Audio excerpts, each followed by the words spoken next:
Halo, halo. Senang sekali di hari libur ini, hari Ahad, kita ketemu di Rocky Gerung Official seperti biasa. Dan kemarin ada beberapa peristiwa yang cukup menarik. Nanti kita bahas dua-duanya ya. Ada Formula E yang berhasil sukses dihadiri oleh Jokowi, Puan, dan juga Bang Susatyo. Dan ada juga ada peristiwa politik ya. Ini silaturahmi nasional tiga partai ya, ini Koalisi Indonesia Bersatu, Golkar, P3 dan PAN. Yang menarik itu dihadiri oleh Luhut, dan saya nggak paham urusannya apa kok dihadiri oleh Projo. Projo Kominah ini saya kira kita bahas itu dulu deh, Bung Rocky ini. Coba bagaimana kita membacanya ini? Ya, semua orang bertanya ini Projo ngapain di situ? Emang Projo udah jadi partai. Tapi kita tahu, saya kenal baik Saudara Budi Ardi, ketua Projo, itu teman kuliah dan teman demo. Kita tahu bahwa Projo ini dia bisa jadi game changer sebetulnya internal. Karena Pak Jokowi sebulan lalu bercakap-cakap dengan mereka, dan memang itu didesain untuk memperlihatkan bahwa Pak Jokowi masih punya peralatan, terutama kemampuan teman-teman di Projo ini untuk manuver gitu. Jadi itu sebetulnya yang terbaca, sehingga orang bisa anggap ya Pak Jokowi nggak hadir tapi Projo hadir, itu sama aja tuh. Sekarang kita mau coba deteksi itu apa sebetulnya isi dari KIB itu. Tentu orang melihat bahwa ada Pak Luhut di situ dan tokoh-tokoh Golkar, Pak Abu Rizal Bakri. Jadi orang tetap lihat itu adalah nakodanya adalah Golkar. Mau kemana? Yang dua ini kan cuma ngikut aja nih, PAN sama P3 tuh. Jadi tetap elit politik sekarang muncul untuk melihat peluang. Nah, kalau kita bayangkan misalnya di awal Pak Erlangga tampil dengan disiplin partai yang kuat, mengatakan bahwa ini ada poros baru nih, Koalisi Indonesia Bersatu, itu namanya Koalisi Indonesia Bersatu. Lalu orang berpikir bahwa ini koalisi yang pasti upaya untuk ambil jalur baru, jalur ketiga misalnya.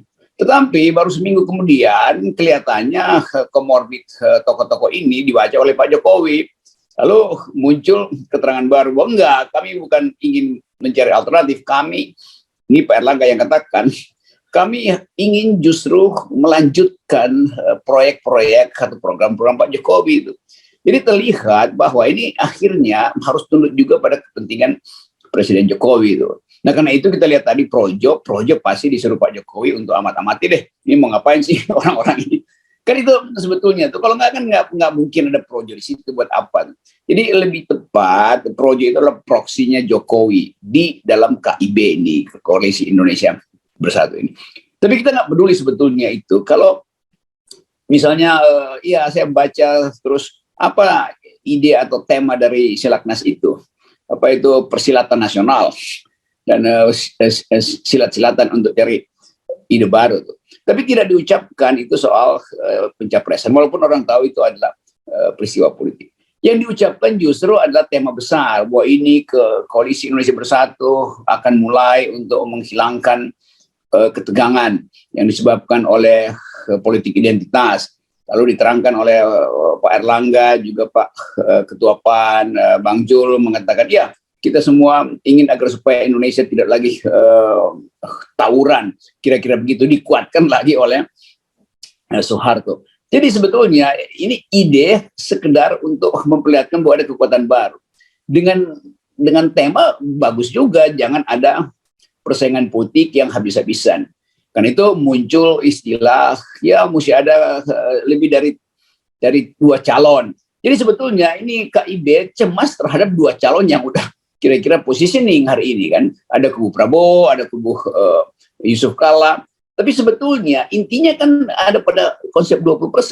Jadi kalau 20% itu resultat dipasang, itu tetap aja terjadi dua blocking itu kan. Jadi terlihat ini tanggung. Kalau mau mengatakan bahwa kita perlu proses politik baru, ya proses politik baru dimulai dari aturan yang betul-betul demokratis, dari titik start yang sama tuh, yaitu 0%. Kan saya belum dengar Golkar misalnya pro 20%, pro 0%, atau P3 pro 0%, PAN juga masih separuh-separuh. Jadi ini bohong-bohongan aja, ini yang kita mesti halangi.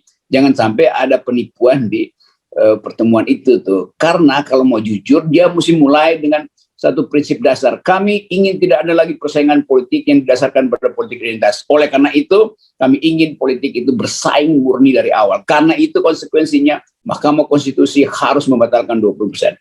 Jadi pesannya mesti ke Mahkamah Konstitusi, bukan silat-silatan istilah kemarin. Itu saya kira poin dasar yang menjadi posisi dari masyarakat sipil. Oke, mari kita rekonstruksi sebentar ya peristiwa kemarin itu ya, Bung Rocky. Ada 3 bertemu koalisi ini dan orang menyebutnya sebagai koalisi sebagai kawin paksa gitu sebenarnya ya, karena dia sebut ada komorbid. Ada di atas yang mengawasi namanya Pak Luhut gitu ya. Di bawah ada Projo kan gitu. Dan kemudian kita ingat ketika dalam pertemuan di Magelang di Borobudur kemarin kan Pak Jokowi yang tadinya Projo ini bersiap-siap untuk deklarasi Ganjar tiba-tiba diingatkan oleh Pak Jokowi untuk ojo ke susu. Ya, jadi orang kemudian sampai kesimpulan ya ini Pak Jokowi apapun caranya kelihatannya bakal maju lagi untuk 3 periode. Ya itu akhirnya Silaknas di Senayan kemarin itu sinyal bahwa ini komorbid ini kan nggak punya determinasi sebetulnya kan dengan mudah Pak Jokowi bilang mau ngapain sih kalian tuh, mending dukung saya aja tuh. Jadi sinyal itu yang diajukan supaya terlihat bahwa Pak Jokowi masih menguasai politik. Jadi semua ini adalah proksinya Jokowi aja, tadi saya terangkan itu. Apalagi Pak Luhut tentu ingin agar supaya ada kepastian bahwa rejim Jokowi itu tidak batal di 2024, siapapun nanti penggantinya tuh, supaya aman lah transaksi bisnis, kong kali kong politik, kan itu intinya kan dalam politik. Nah sekarang ada kemungkinan Pak Jokowi tidak bisa menjamin siapa yang akan mengamankan dia tuh, karena proses yang tiba-tiba berubah dalam 2 minggu ini nih, ada manuver Pak JK segala macam. Nah itu tandanya lebih baik Pak Jokowi terus daripada nggak ada kepastian. Kan itu intinya kan. Jadi tetap kita mesti curigai, dan kecurigaan kita berdasar sekali bahwa Pak Jokowi memang masih ingin meneruskan kepemimpinan dia tuh. Itu yang terjadi. Apalagi kalau kita kaitkan dengan kemampuan Pak Jokowi untuk mengacak-acak politik. Dia ada di Formula E, seolah-olah memberi angin pada Anies dan Puan. Dia ada di Projo, memberi angin pada Ganjar, tapi nggak dianggap juga. Dia sekarang ada di Senayan, Koalisi Indonesia Bersih, dalam upaya untuk memberi angin pada yang lain. Kan begitu kan? Nah itu sebetulnya intinya. Jadi tetap kita mesti tahu Pak Jokowi bagaimanapun adalah seorang politikus, karena udah 7 tahun dia ngerti bahasa tubuh aparatnya. Dia tahu tokoh-tokoh yang hendak bersaing itu mending dia bikin kacau aja dulu. Jadi Pak Jokowi muncul sebagai tokoh oportunis in optima forma dalam bentuk yang paling tinggi. Jadi semua ini ada permainan tangan kiri tangan kanan Pak Jokowi aja tuh. Nah di situ sebetulnya kita baca betapa politik Indonesia memburuk secara etis. Oke, ini ralat sedikit Bung Rocky. KIB bukan Koalisi Indonesia Bersih. Kalau Indonesia Bersih itu narasinya oposisi dan narasi para pegiat lingkungan. Koalisi Indonesia Bersatu. Oke, nah ini saya mau kaitkan meskipun itu di bawah permukaan, karena saya membaca ada statement dari Sekjen PAN ini yang menyatakan bahwa Koalisi Indonesia Bersatu ini akan segera mengumumkan nama calon presiden. Kata dia jangan seperti biasanya nanti menjelang Pilpres baru diumumkan, dan kelihatannya mereka akan segera mengumumkan siapa namanya. Itu pernyataan Sekjen. Tapi di satu sisi kita melihat satu fakta yang di bawah permukaan bahwa ini sebetulnya mudah sekali terancam bubar. Kenapa? Karena Zulkifli Hasan misalnya kita ketahui dalam Formula E memerintahkan untuk memborong tiket ke DPRD DKI. Padahal kan mereka ini sebenarnya jujur aja pengen menyabot ya, kalau dari Jokowi dan gengnya ini kan ingin menyabot Formula E gitu. Iya, itu kalau Pak Sekjen PAN yang ngomong itu mungkin pesannya bukan ke rakyat, pesannya ke ketua umumnya sendiri tuh. Jadi sebetulnya terlihat bahwa ya di PAN sendiri kan faksinya macam-macam itu. Jadi memang di depan itu ada Pak Zul, tapi sinyal Pak Zul kan sinyal yang mencari selamat, bukan sinyal kejujuran tuh, karena soal-soal komorbid tadi itu. Jadi kita membaca politik dalam upaya untuk memastikan ini orang-orang ini ya, kejujurannya itu datang untuk menyelamatkan bangsa atau segera untuk menyelamatkan partainya, karena lagi bermasalah secara elektabilitas, lagi sprindiknya bisa dikeluarkan setiap saat segala macam. Jadi tetap proksi Jokowi yang akan mengatur itu. Nah itu sebetulnya pertanda bahwa Pak Jokowi memang lagi kasakusuk. Jadi kecemasan di istana terbaca pada berantakannya opini publik yang disebabkan oleh statement-statement yang saling bertabrakan. Jadi udah pasti PAN akan main juga di wilayahnya Anies, dan PAN akan main di wilayahnya Projo, karena PAN itu ya layangan putus. Kalau dia layangan beneran kan dia sendirian aja kan.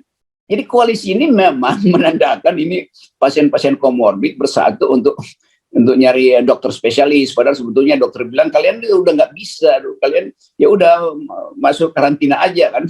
Dan itu yang dibaca dengan baik oleh Pak Jokowi. Pak Jokowi tahu semua ini. Dia sebagai presiden yang sudah malang melintang dalam banyak pertemuan, dia tahulah siapa ingin apa dan untuk apa. Nah karena itu dia mainin aja. Nah karena itu bagi saya ini semuanya adalah ya mainan presiden aja di hari-hari terakhir beliau.